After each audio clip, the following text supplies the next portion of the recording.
La publicité est une forme de communication dont le but est de fixer l'attention d'un consommateur, utilisateur ou électeur pour vendre un produit, un projet, une idée ou une action. Pour y arriver, la publicité essaie à convaincre, à persuader, voire même à manipuler. Il est difficile de déterminer la naissance de la publicité. Des archéologues ont retrouvé des fresques datant de l'Antiquité qui annonçaient les combats de gladiateurs.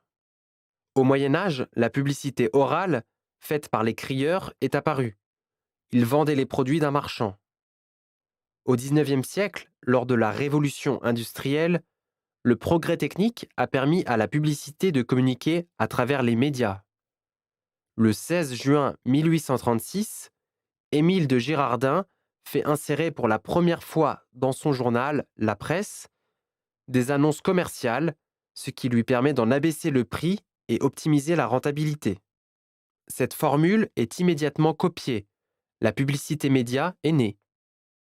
Avec la radio en 1920, ensuite la télévision en 1968, la publicité exploite le répertoire de la chanson et met au point l'association entre un slogan et un visuel. Le XXe siècle ouvre l'ère de campagnes publicitaires coûteuses et la publicité a pris beaucoup d'importance. Aujourd'hui, la publicité est partout, à la télé, à la radio, sur Internet, sur les murs des édifices. On ne peut pas y échapper.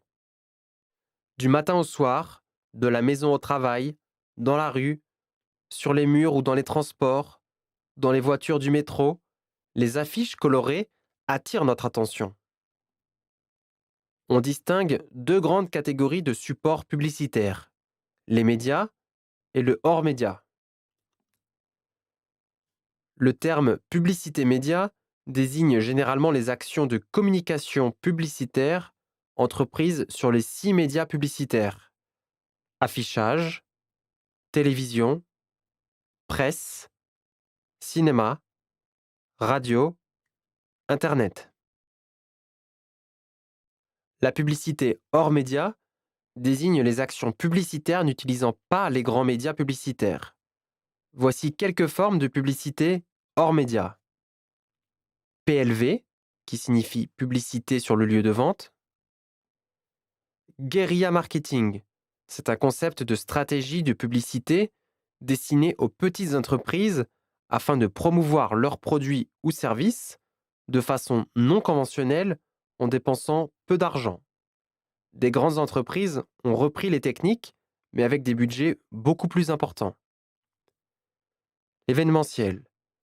Ce type de marketing consiste à monter des événements, plus ou moins inhabituels ou exceptionnels, pour promouvoir une marque, un produit ou une organisation. ISA, qui veut dire imprimé sans adresse. L'ISA est le prospectus, par exemple. La publicité a des avantages et des inconvénients. D'un côté, la publicité propose des informations intéressantes et utiles aux gens. Elle leur permet de découvrir des produits nouveaux qu'ils ne connaissent pas. Souvent, la publicité est très originale et peut rivaliser avec les œuvres d'art.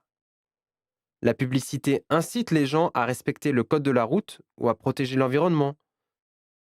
C'est-à-dire, l'une des fonctions de la publicité peut être de promouvoir les valeurs humaines positives et soutenir des causes humanitaires et sociales.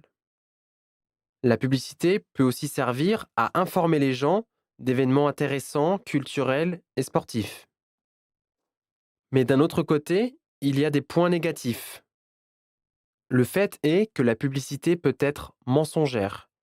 Elle trompe le consommateur et le fait acheter des produits qui ne conviennent pas à ses attentes. La publicité peut manipuler la conscience du consommateur. La publicité utilise des faiblesses des gens. Elle profite d'eux pour réaliser des profits, en particulier chez les enfants. La publicité peut devenir trop envahissante. Elle détruit le paysage urbain, les panneaux publicitaires, les affiches collées sur les murs, les enseignes des magasins, etc. Et aussi à la radio, à la télé ou sur Internet, la publicité interrompt les émissions et empêche de regarder les sites. Nous avons parlé de publicité, mais il ne faut pas oublier la grammaire. Parlons des pronoms en et i. Le pronom en peut exprimer une quantité indéterminée.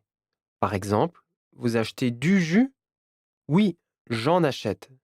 En remplace les compléments dans les constructions avec de. Par exemple, vous êtes content du travail? Oui, j'en suis content. Le pronom i remplace des compléments de lieu et des noms de choses précédés de la préposition à. Par exemple, vous allez à Paris? Oui, j'y vais. Vous participez à cette publicité? Oui, j'y participe.